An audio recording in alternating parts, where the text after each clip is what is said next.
Hi, my name is Matthew, and welcome to the Book of Matthew. It's been a while since I've done a video, and there's quite a few reasons why.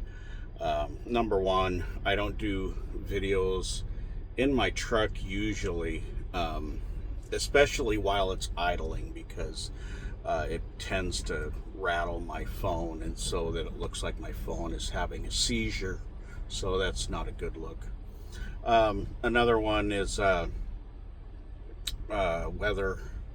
I haven't been able to really shut my truck off because I was in that major snowstorm that started, basically in New Mexico, and is going to end up in the Northeast. But so I've been worried about, like, I loaded on Thursday.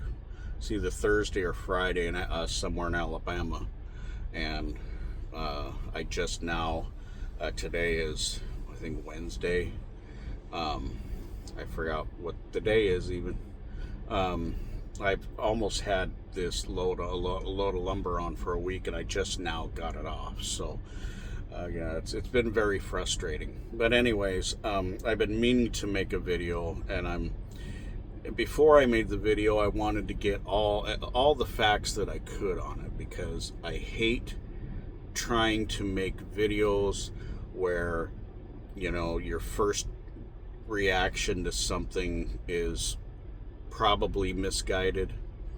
I don't want to be like that, so I try to gather all the information that I can, watch any video footage that I can. So and on this particular subject, I have literally watched all the video angles of this, and what I'm talking about is what happened to Alex Pretti.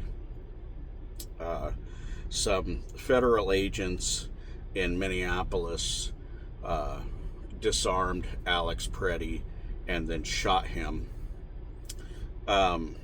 He did not have a weapon. He had his weapon holstered the whole time. They pulled it out of the holster that was on his back, and I have video footage on my phone, actually, of the guy in the gray sweater who took the weapon and accidentally discharged it, and then it spooked all the other agents, and that's when they shot him, because evidently they thought that Alex was shooting at them.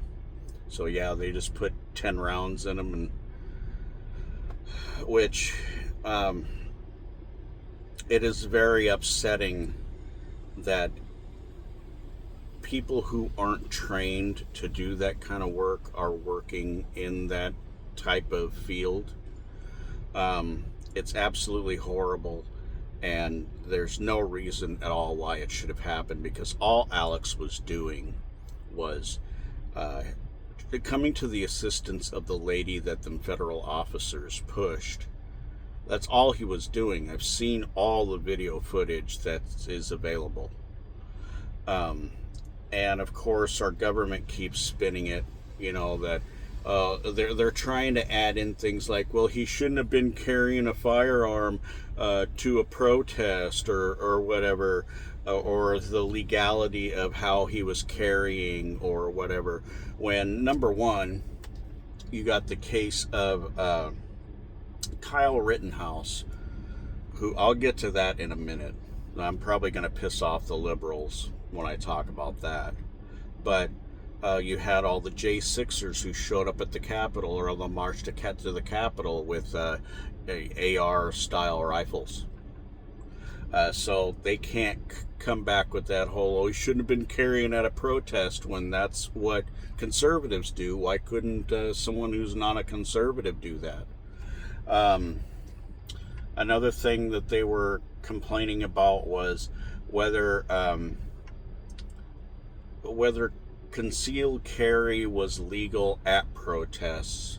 I had somebody in my Facebook friends that said, well, if you've ever taken a concealed carry class, then you should know that carrying to protests is illegal.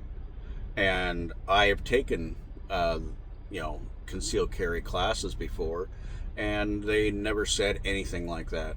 I know exactly where it's legal and not legal to carry a firearm.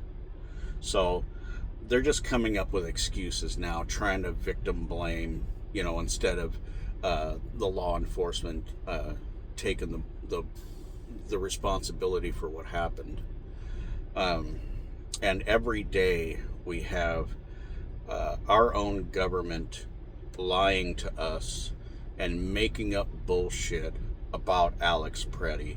Things like, oh, he quit his job 6 months ago. He joined Antifa. He was a violent agitator that was paid by like George Soros and stuff. And I'm like, oh God, yeah, okay, idiots. This is just my 2 cents. It's awful. There was absolutely no reason why. Why that should have happened. Obviously, I didn't have that same kind of outlook when it come to Renee Good, but there is a lot of nuances to that situation, and the liberals are trying to get one up on conservatives by saying Kyle Rittenhouse was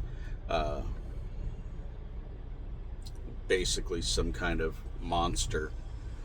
And I've seen the video footage of what happened to Kyle Rittenhouse because there was a YouTube comedian and podcaster. I can't think of his name right off the top. Jimmy Dore. He actually showed video footage of Kyle Rittenhouse actually defending himself against three or four people, and if he hadn't have defended himself, he would have been dead. Now, my only criticism with the whole Kyle Rittenhouse thing was he shouldn't have even been there, and he shouldn't have had an M4 or AR style rifle. I don't know exactly what he was carrying, some kind of AR style rifle. But those are my criticisms. Because I look at everything from a centrist, from an objective point of view. I was a pretty far left liberal when all that happened with Kyle Rittenhouse and all that, and I was in the same camp as all the other liberals, trying to make him out to be a monster, and it was hard for me to concede that that he wasn't a murderer, because that's what news media wanted you to take away from that Kyle Rittenhouse is some kind of evil murderer, and he wasn't. But like I said, he shouldn't have been there, and he was an underage kid with a rifle. That shouldn't have happened, but it is what it is, Yeah, so that's my thoughts. The news media is continuously lying to you, so don't, whether it's right wing or left wing, don't do your own research. I didn't watch any of like CNN or Fox or anything like that. I watched the actual White House press briefings and all that sort of thing before, and all the video footage that was available from people who were videotaping during that. So there's absolutely no excuse for Alex Pretti's death. The officers who shot him should be brought to justice. It is complete bullshit. I'm sorry, but that's just how I feel on that. Anyways, so y'all have a wonderful day, and we'll catch you another time. Bye.